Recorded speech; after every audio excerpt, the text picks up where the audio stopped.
more important for me to learn new things in my classes than it is to get the best grades. They get the best grades. That badge of honor that the fixed mindset students want so desperately. The more they wanted to look smart, but not just smart, smarter than everyone else. It is important to me that I am the star of the team. Goodbye teamwork. Looking and feeling smart at all times and at all costs. It's much more important for me to learn things at work than it is to get the highest accolades. They wanted to learn, innovate, collaborate, and those are going to be the star performers. Those with a fixed mindset tell us they want to be worshipped. They want to always be right. Those with a growth mindset want their partner to challenge them to grow. Someone or something to blame, anyone but me. Colleagues showed in their research, people with a fixed mindset are demoralized by successful role models. But people in a growth mindset are inspired by role models. They think that person has found a path, I can find a path too, to mentor me and lead me along the way. They say the harder you work at something, the better you'll be at it. Same thing with the Fortune 500 people. The ones with a fixed mindset devalued effort. If you're really good at something, they agreed, you shouldn't have to work hard at it. Who were once child prodigies. Many of them have not finished university or found meaningful work. They expected effortless achievement. And people promised it to them. They said, oh, you're so brilliant. You'll be this, you'll be that.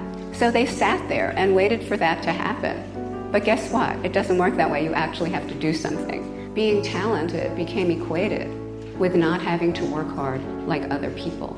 When the day finally arrived, and it always does, that they did have to work hard, they weren't able to do it. It made them feel just the way they didn't want to feel. Long ago, I spoke to the top athletes in a nearby country, and they told me not one of them had been number one as a teenager. The number ones were the naturals. They coasted on their natural ability, and they were no longer there. But the people I was speaking to, the people who had been number 4 or 9 or 16, they knew they had to work hard to get where they wanted to go, and they did it.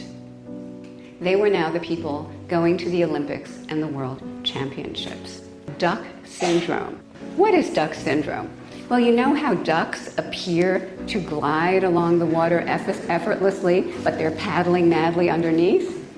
Because it comes out of this fixed mindset belief that you're only smart if you don't have to apply effort. Mothers who gave their babies process praise, good effort, good trying, good strategies, had babies who had more of a growth mindset and more desire for challenge 5 years later. So none of this, you're brilliant, you're great, you're a genius. And finally, in a fixed mindset, errors and setbacks are calamities. They are the surest sign of incompetence or unworthiness. And what we find is that people in a fixed mindset run from their errors or hide their errors. Those with a growth mindset overwhelmingly chose to take a tutorial on the exam that they didn't do so well in. They didn't want to risk having a less than perfect score emblazoned on our certificate. Fear of errors closes people off to learning and growth. That part of the brain, the anterior cingulate cortex, is red hot. They are detecting their error, processing the error, and correcting it. Detecting, processing, correcting. They are glomming onto it and extracting everything they can from it. That brain was deep green, cold. They did not process or correct the errors. They ran from the errors as quickly as possible. Oh, that didn't happen to me. Next. Say after a poor score on an exam, they'd consider cheating next time. The poor score meant they weren't good at it. They don't like effort. They don't believe in effort. Cheating becomes a viable option. They lie about a poor score when they have the opportunity. In your culture, struggle is a bad word. I said, you're right. Rarely do you come home at the end of the day and say, honey, I've had a fabulous struggle. No. Usually you're crawling in the door, dragging yourself over the threshold, maybe in need of some form of libation. But Why shouldn't we revere struggle? It means we've worked hard towards something we value. Why shouldn't we sit around the dinner table and say, who had a fabulous struggle today? And each person goes around and shares what they've struggled with. What are you going to struggle with tomorrow? So what about me? Am I still perfect? No, not by a long shot. I pursue high standards, but shouldn't we get rid of that word perfect? It has tormented so many talented people and doomed them to oblivion. Being a work in progress, isn't that better than perfect? Setting high standards, striving to learn, working, struggling toward hard things we value, failing and bouncing back, isn't that better than perfect? Can we find another word that's better than perfect? Growth, growthism, growthiness? What if the highest compliment were, boy, you have such wonderful growthiness? Well, okay, so that's a work in progress too. But if you can think of a good word, all suggestions are welcome. Am I a perfectionist? And one of them said, the thing that is really hard and really amazing is giving up on being perfect and beginning the work of becoming myself. I agree. We can start a lifelong, wondrous, ever rewarding journey to becoming ourselves. They only can see parts of their body, and then they can't tell the difference between a part that's healthy and well-shaped and a fat part. So I had her come and sit beside me. She couldn't believe it. She could not believe that that was actually the case, because her perception had become so disordered that it was impossible for her to see the real shape of her body. And we would go outside and I would ask her, you know, is that person thin? Is that person fat? And with other people she could tell, but with her own body, not a chance. She couldn't see it properly at all, because you can't stand the idea that you would make a mistake, and you get anxious about it as well. So then you get stuck in this perfectionistic mindset and you can't get out of it. And you weren't worried at all about riding the bike perfectly the first time. You just wanted to ride the bike, you probably wanted to get the training wheels off, and you tried and tried and tried until you did it. If it took so many tries to learn to do something as simple as riding a bike, why do you think you have to be able to write a paper or give a speech perfectly on the first try? Work with a deadline. Now, this is the practice that's helped me overcome my perfectionism the most. Because of that, I had this excellent taste, right? But I realized that I was a beginner, and if I wanted to meet that ideal standard with my videos, I would never be able to do that, and I would never put anything out there. If you improve 1% each time you make something, then over time that progress compounds your first video. You shouldn't compare it against somebody else's 500th video. That's not a fair comparison. The only thing you should measure your work against is your previous work. And to be honest, I feel that it's imperfect. There's a lot more I'd like to say on this topic. There's more research I came across, and my brain keeps throwing up things people are going to bring up in the comments, counter arguments, other points, and I want to cover them all. But like I said earlier, there's a deadline and I just have to finish this and put it out there. Is it perfect? No. But I do think it's useful, and that is enough. Perfectionism really is a weakness, and they found that while perfectionism was aligned with being more motivated at work and putting in more hours, it was also aligned with stress, with burnout, with anxiety, with overworking, and with depression. Neither type of perfectionism was aligned with better overall work performance. So even though we may have people like Jobs as the storied counterexample, the best way to start doing this is to talk to people. Ask them, what do you really expect of me? Because I cannot tell you how many times I've had conversations with people that I work with or with people in my audience and find out that what they expect from me is still high, but not to that astronomical level that I've built up in my head. Get to know the 80-20 rule. There's a great example of this in Monsters, Inc. 3-second shot art for every single one of those CDs. More is always more. Truth is often the opposite. Often less is more. Taking away is more. YouTuber Andrew Huang, who makes a ton of music, and I cannot for the life of me find the video where he said this, but I saw a video where he said that he'll often limit himself to 4 takes when recording parts for a song. So if there's a specific guitar lick he's got to record, he does 4 takes, takes the best one, and that's it. And meanwhile, I've published 3. Side note, he told me that he recently constructed a portfolio of his best photography work. There are 24 photos there, and he found out that 15 of the photos he'd picked came from that daily challenge. But they also give you a ton of feedback. You're making and publishing things and getting feedback on them and coming back and reviewing them.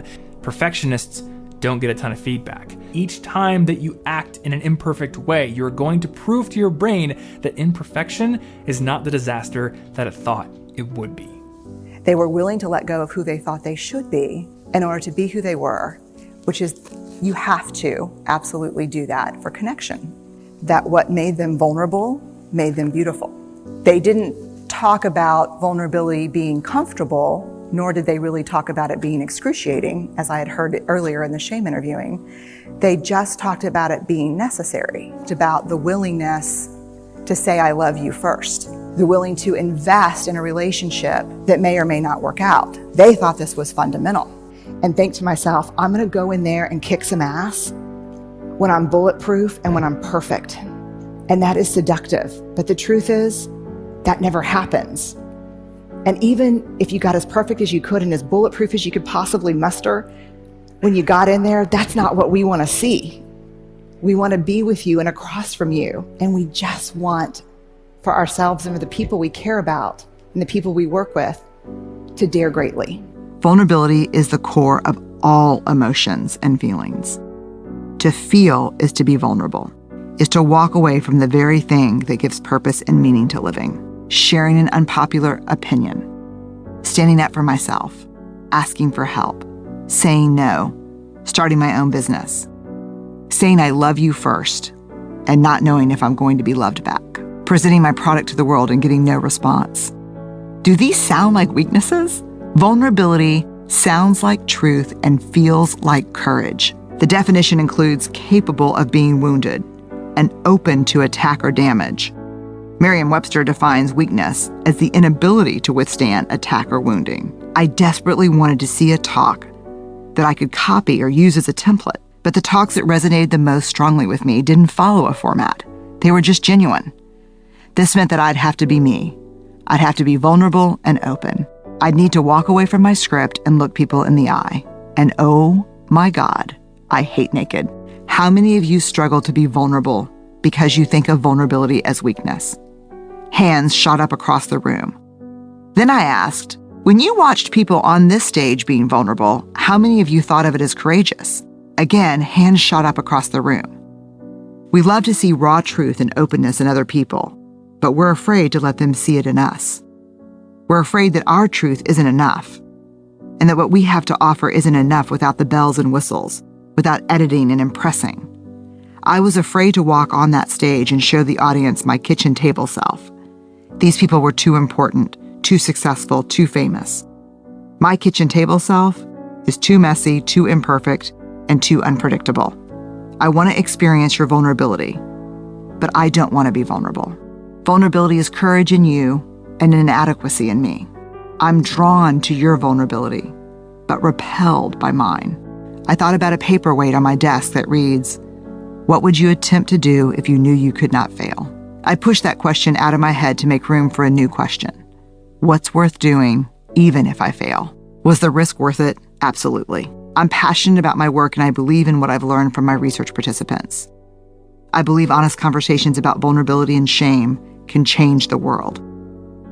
Both of the talks are flawed and imperfect, but I walked into the arena and gave it my best shot. And I'm not sure how one measures the success or failure of a talk, but the minute I was done, I knew that even if it flopped or drew criticism, it had been totally worth doing. What I've found through research is that trust is built in very small moments. In any interaction, there is a possibility of connecting with your partner or turning away from your partner. There's actually some very persuasive leadership research that supports the idea that asking for support is critical and that vulnerability and courage are contagious. The snowball starts rolling when a leader is willing to be vulnerable with his or her subordinates, predictably perceived as courageous by team members, and actually inspires others to follow suit. The researchers explain he could have worked in private to change his behavior, but instead he stood up at an annual meeting of his top 60 managers, acknowledged his failings, and outlined both his personal and organizational roles. He admitted that he didn't have all of the answers and asked his team for help leading the company. I made what was uncertain certain, no matter what the cost. I looked brave on the outside and felt scared on the inside. Slowly, I learned that this shield was too heavy to lug around, and the only thing it really did was keep me from knowing myself and letting myself be known. Being so vulnerable and uninhibited and goofy, I could never do that. Can you imagine knowing that you're loved like that? Steve looked at me and said, "I love you exactly like that." Rarely risked vulnerability and always steered clear of goofy or silly. It never dawned on me that adults could love each other like that I could be loved for my vulnerabilities, not despite them. I took more chances and tried new things like storytelling. The people who love me and will be there regardless of the outcome are within arm's reach. This realization changed everything. That's the wife and mother and friend I now strive to be. I want our home to be a place where we can be our bravest selves and our most fearful selves. I'm with you. And when we fail, we'll fail together. Only when we're brave enough to explore the darkness will we discover the infinite power of our light. I'm sure that's why I didn't want to come. It's crazy how much energy we spend trying to avoid these hard topics when they're really the only ones that can set us free. And the less we talk about it, the more we have it. You've designed a product or written an article or created a piece of art that you want to share with a group of friends. Sharing something that you've created is a vulnerable but essential part of engaged and wholehearted living. It's the epitome of daring greatly. You've knowingly or unknowingly attached your self-worth to how your product or art is received. In simple terms, if they love it, you're worthy. If they don't, you're worthless. Once you realize that your self-worth is hitched to what you've produced or created, it's unlikely that you'll share it. You'll strip away a layer or two of the juiciest creativity and innovation. There's too much on the line to just put your wildest creations out there. Number 2, if you do share it in its most creative form, and the reception doesn't meet your expectations, you're crushed. Your offering is no good and you're no good. The chances of soliciting feedback, re-engaging, and going back to the drawing board are slim. You shut down. Shame tells you that you shouldn't have even tried. Shame tells you that you're not good enough and you should have known better. If you're wondering what happens if you attach your self-worth to your art or your product and people love it, you're in even deeper trouble. You're officially a prisoner of pleasing, performing, and perfecting. But your self-worth is not on the table. You know that you are far more than a painting, an innovative idea, an effective pitch, a good sermon, or a high Amazon.com ranking. But this effort is about what you do, not about who you are. Regardless of the outcome, it's totally aligned with your values, with who you want to be. When our self-worth isn't on the line, we are far more willing to be courageous and risk sharing our raw talents and gifts, who expect to try and try again to get it right. People who are much more willing to get innovative and creative in their efforts. A sense of worthiness inspires us to be vulnerable, share openly, and persevere. Shame keeps us small, resentful, and afraid. Shame becomes fear, fear leads to risk aversion kills innovation. We can't equate defeat with being unworthy of love, belonging, and joy. If we do, we'll never show up and try again.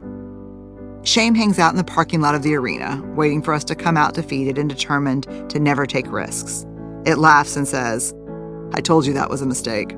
I knew you weren't whatever enough." Shame resilience is the ability to say, yeah, this hurts, this is disappointing, maybe even devastating. But success and recognition and approval are not the values that drive me. My value is courage, and I was just courageous. Guilt, I did something bad. Shame, I am bad. But its influence is positive, while shame's is destructive, corrodes the very part of us that believes we can change and do better. Humiliation is another word that we often confuse with shame. People believe they deserve their shame. They do not believe they deserve their humiliation. And his boss calls him a loser because of his inability to close a sale. If John's self-talk is, God, I am a loser, I'm such a failure, that's shame. If his self-talk is, man, my boss is so out of control, this is ridiculous, I don't deserve this, that's humiliation. And if it's ongoing, it can certainly become shame if we start to buy into the messaging. When we do that, it's less likely that we'll shut down, act out, or fight back. We stay aligned with our values while trying to solve the problem. After 1 or 2 minutes of pain chanting, I took a deep breath and tried to focus myself. I thought, okay, shame attack, I'm okay. Someone who loves us, not despite our vulnerabilities, but because of them. Number 2, talk to myself the way I would talk to someone I really love and whom I'm trying to comfort in the midst of a meltdown. You're okay, you're human, we all make mistakes, I've got your back. And then 3, you gotta own the story. Don't bury it and let it fester or define me. I often say this aloud. If you own the story, you get to write the ending. If you own the story, you get to write the ending. If we own the story, we get to narrate the ending. As Carl Jung said, I'm not what has happened to me, I'm what I choose to become. Specifically, rape and incest survivors kept their experiences secret. When people shared their stories and experiences, their physical health improved, their doctor's visits decreased, and they showed significant decreases in their stress hormones. Look perfect, do perfect, be perfect. Anything less is shaming. Even though everyone knows that there's no way to do it all, everyone still expects it. Shame is when you can't pull off looking like it's under control. And sometimes desire ourselves to be perfect. Everything should be effortless. The expectation is to be natural beauties, natural mothers, natural leaders, and naturally good parents. Think about how much money has been made selling products that promise the natural look. When a news outlet shared the video on their site, a heated debate erupted in the comments section of their website about, of course, my weight. How can she talk about worthiness when she needs to lose 15 pounds? I feel sorry for her children. Good mothers don't fall apart. She may believe that she's enough, but by the look of that chest, she could use some more. And if I looked like Brene Brown, I'd embrace imperfection too. They went after my appearance and my mothering. I clearly saw that these comments triggered shame in me, and I could quickly reality check the messages. Yeah, they still hurt. Yes, I was pissed. Yes, I cried my eyes out. Yes, I wanted to disappear. Then I reached out, talked through my feelings with people I trust and love, and moved on. Look, if you're not in the arena with the rest of us fighting and getting your ass kicked on occasion, I'm not interested in your feedback. After that, he said, his father, who had always been neutral about his art, forbade him from taking classes. Even his mother, who had always been so proud of his talent, agreed that it was a little too girly. That night, I wept for him and for all of us who would never get to see his work. It felt like an endeavor best left to the poets and the artists. My motivation was not to nail it, but to start a conversation about what we need and want from love. I don't care if I'm wrong, but let's talk about love. Let's have some conversations about the experience that gives meaning to our lives. Men, on the other hand, need to stop feeling, start earning, put everyone in their place, and climb their way to the top or die trying. When I talk to men and women with high levels of shame resilience, they are keenly aware of these lists. They keep those strictures in mind so that when shame starts creeping up on them, or they find themselves fully in shame, they can reality check these norms, thus practicing the second element of shame resilience, critical awareness. Basically, they can choose consciously not to play along. I agree. It's a beautiful reminder of how much easier it is to become real when we know we're loved. It's a thing that happens to you when a child loves you for a long, long time, not just to play with, but really loves you. The word persona is the Greek term for stage mask. Masks make us feel safer even when they become suffocating. Vulnerability is the last thing I want you to see in me, but the very first thing I look for in you. And letting myself be seen is enough. Don't shrink away from the joy of your child because I've lost mine. Don't take what you have for granted. Celebrate it. Don't apologize for what you have. Be grateful for it. And when we turn every opportunity to feel joy into a test drive for despair, we actually diminish our resilience. We build resilience and we cultivate hope. Vulnerability, vulnerability, vulnerability. I'm grateful for the kids getting to spend alone time with you and explore the country outside. Steve smiled. Perfectionism. It's the belief that if we do things perfectly and look perfect, we can minimize or avoid the pain of blame, judgment, and shame. Perfectionism is also not self-improvement. Perfectionism is, at its core, about trying to earn approval. Somewhere along the way, they adopted this dangerous and debilitating belief system. I am what I accomplish and how well I accomplish it. Healthy striving is self-focused. How can I improve? Perfectionism is other-focused. What will people think?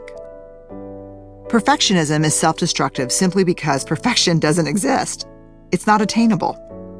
Perfectionism is more about perception, and there's no way to control perception, no matter how much time and energy we spend trying.